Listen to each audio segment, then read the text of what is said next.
Okay, let's jump right in. We've seen a lot of buzz coming from you, our listeners, particularly those in India asking about doing a master's degree over in Europe. Right.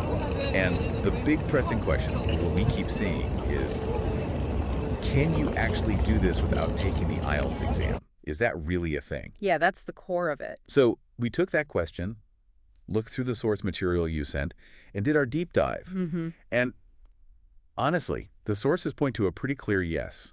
They do. It's not just like a maybe. Yeah. It seems like a concrete path that quite a few Indian students are already exploring. And successfully navigating, too, getting into some really good European universities. Exactly. And, it really makes sense why this is such a hot topic right now. Yeah. Why is that? Well, the sources really highlight Europe's pull factors. You've got world-class education, first off, Okay. often in countries that are, real leaders in certain academic fields. Plus, and this is a big one, the tuition fees can be way more affordable than, say, the US or UK. Definitely a major consideration. Right. And on top of that, countries like Germany, France, Sweden, they've really leaned into offering top-notch master's programs taught completely in English. So they're attracting students from all over. Okay, so that sets the stage. But here's the key bit. Our deep dive into your sources uncovered this flexibility around English tests. Right. Many European universities, even the really good ones, seem perfectly willing to waive that standard IELTS requirement. If, and this is the important part, if you can show your English proficiency in another way. Exactly. It's not about lowering standards or skipping the language requirement altogether. No, not at all. It's about recognizing that skills can be demonstrated differently. The sources actually detail these alternatives quite well. Right, what, for example? Well, a really common one is providing what's called a Medium of Instruction certificate, an MOI. MOI, okay. Yeah, basically proof from your previous university that your entire bachelor's degree was taught in English. Many universities accept that. Makes sense. If you studied complex subjects in English for years. Precisely. Then beyond that, lots of universities have set up their own ways to check. Their own tests. Sometimes, yeah, maybe a specific online language test just for their applicants. Or, as the sources mentioned for some French programs, maybe a direct interview, sometimes even just over Skype. Ah, okay. A conversation, basically. Kind of, yeah, Yeah. to assess your spoken fluency.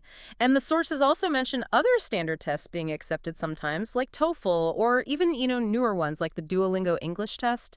It really depends on the specific university and program. So this flexibility, which your sources highlight, really blows the options wide open across Europe. It does. You mentioned Germany. Apparently, they often accept MOI certificates or have their own university entrance tests. That's common there, yes. France might go for the MOI or that Skype interview you talked about. Sweden seems to look for solid proof your previous schooling was in English. Italy, maybe an MOI or like a formal letter from your old university confirming your proficiency. Yeah, different routes, but the same goal, assessing English ability fairly. And we're talking about some well-known places here, right? Your material lists universities like the University of Bonn in Germany, Sapienza University in Rome, the University of Twente in the Netherlands. Absolutely. These aren't obscure institutions. They're well-regarded universities offering these pathways. So if you want to go this route, the sources really stress you need to be careful. Oh, definitely. Attention to detail is key. The application process starts with really thorough research. Meaning you have to specifically look for universities that state these IELTS waivers clearly on their official websites. Don't just assume. Right. Dig into the language requirements section. Exactly. Read it carefully. Then prepare whatever alternative document they ask for, the MOI transcripts. One source even suggests highlighting things like research papers or presentations you did in English. That can bolster your case. Good tip.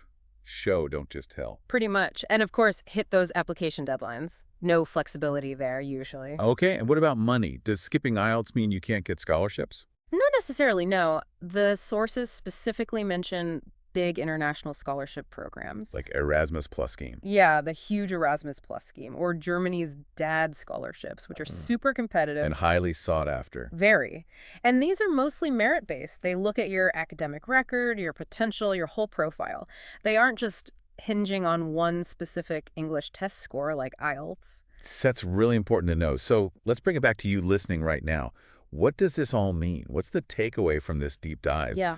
It seems to mean that that dream of doing a master's in Europe, Yeah. getting that high-quality education, that international experience, it's genuinely within reach, even if IELTS isn't on the cards for you. Absolutely. And if you look at the bigger picture, connect the dots with what experts in your sources are saying. Mhm. It shows European universities are getting smarter, more attuned to the global talent pool. They're actively changing their processes. By accepting MOIs, doing interviews. Exactly. Using these alternative assessments to remove what might be unnecessary hurdles for really strong candidates, especially from places like India, it's about attracting global talent without compromising standards. A strategic move, really. Definitely, towards being more international, more accessible.